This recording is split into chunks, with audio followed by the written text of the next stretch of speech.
অহা 29 এপ্ৰিল 2020 চনত সঁচাকৈ ধ্বংস হ'ব নেকি পৃথিৱী? ডাইনাছৰৰ দৰে মানৱ সভ্যতাৰো নিশেষ হৈ যাব নেকি? বৰ্তমান ছ'চিয়েল মিডিয়াত এতিয়া ভাইৰেল হৈ পৰিছে 2020 চনৰ 29 এপ্ৰিলত পৃথিৱী ধ্বংস হোৱাৰ কথা। তো নমস্কাৰ বন্ধু বান্ধৱীসকল, আপোনালোকক আমিবোৰ গাঁৱলীয়া চেনেলটোলৈ স্বাগতম জনাইছোঁ। তো বলক ভিডিঅ'টো আৰম্ভ কৰোঁ।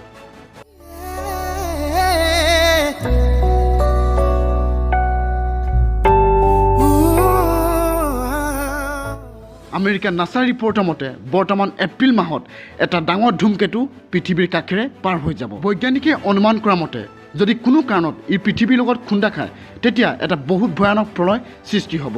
সম্ভৱতঃ 29 এপ্ৰিল 2020ত হিমালয়ৰ সমান ডাঙৰ ধুমকেতুৱে পৃথিৱীত মহাপ্ৰলয় সৃষ্টি কৰিব পাৰে। কিন্তু নাছা বৈজ্ঞানিকৰ মতে ভয় কৰাৰ কোনো দৰকাৰ নাই।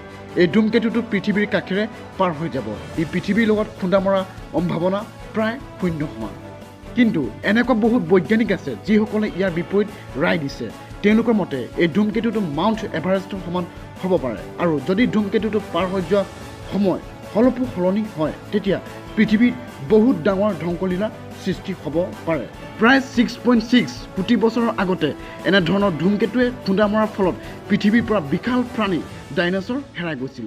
যদি আকৌ এনেধৰণৰ ঘটনা সংঘটিত হয় তেন্তে সম্ভৱতঃ 29 এপ্ৰিলত মানৱ সভ্যতাৰ অন্তিম দিন বুলি প্ৰমাণিত হ'ব। সেইবাবে সমগ্ৰ বিশ্বৰ জনসাধাৰণে বহুত চিন্তিত হৈ আছে।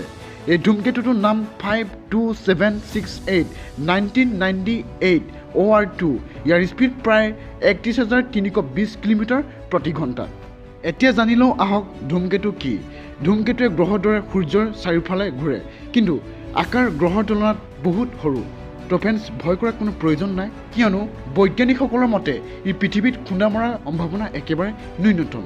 যদি সঁচাকৈ ইয়াৰ সম্ভাৱনা বেছি হ'লহেঁতেন তেন্তে বিভিন্ন মাধ্যমেৰে আমাক সজাগ আৰু সচেতন কৰিলেহেঁতেন। ধন্যবাদ। যদি ভিডিঅ'টি চাই ভাল লাগিল নিশ্চয় এটা লাইক আৰু কমেণ্ট কৰিব, যাতে এনেধৰণৰ ভিডিঅ'বোৰ দিবলৈ প্ৰেৰণা পাওঁ। পুনৰ ধন্যবাদ। আজিলৈ বাই।